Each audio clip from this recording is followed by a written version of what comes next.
ସବୁ ଗୋଟିଏ ଗୋଟିଏ ଅପଦାର୍ଥ, ବଦମାସ, ଗୁଣ୍ଡା, ଅଶିକ୍ଷିତ ହେଲେ ମଧ୍ୟ ପ୍ରେମ ସମସ୍ତଙ୍କୁ ଆସେ।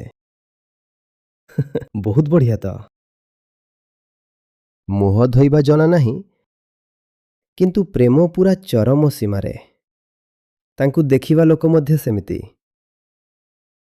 ତାଙ୍କ ପ୍ରେମ ଦେଖିବା ପାଇଁ ଲକ୍ଷ ଲକ୍ଷ ପ୍ରେମୀ ଧାଡ଼ି ବାନ୍ଧି ଠିଆ ହୋଇଥାନ୍ତି।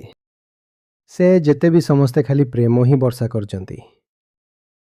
ଏଇଟା ତ ନିଶ୍ଚିତ ଜଣାଅଛି ଏଥିରୁ 3/4 ଦ୍ୱାଦଶ ମଧ୍ୟ ପାସ୍ କରିପାରିବେନି, କରି ମଧ୍ୟ ନଥିବେ।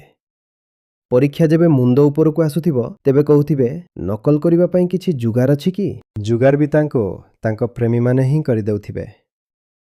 ଜୀବନରେ କୌଣସି ଯୋଗ୍ୟତା ନାହିଁ, କୌଣସି ଅନ୍ତର୍ଦୃଷ୍ଟି ନାହିଁ, ଉନ୍ନତ ହେବାର କୌଣସି ଲାଲସା ନାହିଁ, ହେଲେ ପ୍ରେମ ପୁରା ଆକାଶ ଛୁଉଁଛି। ଗଜବ।